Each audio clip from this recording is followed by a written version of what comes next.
సూర్యాపేట జిల్లా తొంగతుర్తి మండలం రావులపల్లి గ్రామానికి చెందిన రైతు కత్తిరపోయిన కిష్టయ్య అనే రైతు ఐకేపీ సెంటర్లో తూకమేసి పంపించిన ధాన్యంలో ఇల్లు యాజమాన్యం దాదాపు సగం బస్తాలు కోత విధించారు. దీంతో మీడియాను ఆశ్రయించారు రైతు.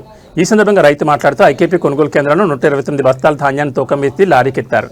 నేరేడుచెర్ల శివ బాలాజీ రైస్ మిల్ నిర్వాహకులు తడిసిన ధాన్యమని 50 బస్తాలు కటింగ్ చేస్తేనే ధాన్యాన్ని దిగుమతి చేసుకుంటామని, లేకుంటే లారీని దించుకోబోమని చెప్పడంతో దిక్కుతోచని పరిస్థితిలో తోటి రైతుల ఒత్తిడి మధ్య ఐకేపీ నిర్వాహకురాలు బలవంతంగా ఒప్పించారు. ఈ విషయాన్ని సంబంధిత ఏపీఎం దృష్టికి తీసుకెళ్లినా స్పందన లేదని ఆవేదన వ్యక్తం చేశారు. మిల్లర్లు ఐకేపీ నిర్వాహకులు కొమ్మక్కై రైతులను దోచుకుంటున్నారని అన్నారు. తడిసిన ధాన్యాన్ని కూడా కొనుగోలు చేయాలని ప్రభుత్వం సూచనలు జారీ చేసినప్పటికీ క్షేత్రస్థాయిలో రైతులకు అన్యాయం కొనసాగుతూనే ఉందని రైతులు ఆరోపిస్తున్నారు. ఇప్పటికైనా జిల్లా కలెక్టర్తో పాటు సంబంధిత ఉన్నతాధికారులు జోక్యం చేసుకుని రైతుకు న్యాయం చేయాలని, తడిసిన ధాన్యం పేరుతో జరుగుతున్న కోతలను అరికట్టాలని రైతులు, గ్రామస్తులు కోరుతున్నారు. నా పేరు కిష్టయ్య, రావులపల్లి. 130 బస్తాలు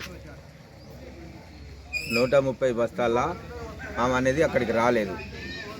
ఆమె అక్కడ రాకున్నా కాంట పెట్టినాం, చేసినాం. బస్తకు 10 రూపాయలని అమ్మానీళ్ళు అడిగారు. నువ్వు వేయకున్నా ఏం లేదని నేనన్నా. తెల్లారి వర్షం లేకపోతే తెల్లారి మళ్ళీ వేసిర్రు. 500 లంచం తీసుకున్నారు, 40 కిలోల వడ్డెత్తుకున్నారు. ఇవన్నీ చేసుకొని తెల్లారి లోడ్ వేసిర్రు. లోడ్ వేసిన తర్వాతకి ఆమె రాలేదు, చూడలేదు. ఆ నుంచి మిల్లు కాడికి పోయింది. ఆ మిల్లు కాడ 5 రోజులు బండ పెట్టింది. ఆడ బండ పెట్టిన తర్వాతకి ఇంకా వేరే మిల్లుకి పంపింది. వేరే మిల్లుకి పంపితే ఆ మిల్లు కాడ 5 రోజులు 6 రోజులు ఉన్న తర్వాతకి ఆసాములు రావాలట అని ఎటుగాని టైంలో రెండింటికి రావాలంటే మనకు బండి లేదు, లండి లేదు. బావి కానించి అప్పటికప్పుడు నేను ఊరికొచ్చి అందరం కలిసి ఆసాములం కలిసి ఆ ఊరికి వెళ్ళిపోయినా. ఆ ఊరికి వెళ్ళిపోతే ఆయనతోటి మాకేం కూడా ఒక్క మాట మాట్లాడలే. ఈమె ఈడికి ఆడికి తిరుక్కుంటా 20 బస్తాలు ఇస్తావా, 30 బస్తాలు ఇస్తావా, లాస్ట్కి 50 బస్తాలు అయితే ఒప్పుకుంటాడట, లేకపోతే లేదు అనేది ఒక మాట అన్నది. ఆ మాట అంటే ఒక 50 బస్తాలు ఏంది మేడం, ఊక సప్పుడు చేయక అన్నిటికీ అన్నీ ఏమైనా చేసుకోవాలి, లేకపోతే నొప్పు పెడతా, బదట్లో పోయి, సెంటర్లో పోయి, నా ఊళ్ళో పోయి, ఈడపోయి ఆడపోయి అని చెప్పాను నేను.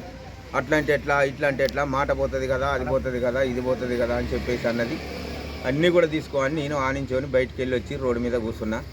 50 బస్తాలు నెయ్యి, 10 బస్తాలు వాళ్ళ 60 బస్తాల తీపుకొని చేసి కటింగ్ అని చెప్పేసి మాట్లాడినంత మాత్రాన వెళ్ళొచ్చిన తర్వాతకి ఏం న్యాయం జరగలేదు ఇంతవరకు. అయితే ఎవరెవరితోటి వీళ్ళతోని వాళ్ళతోని చేస్తున్నాం సార్.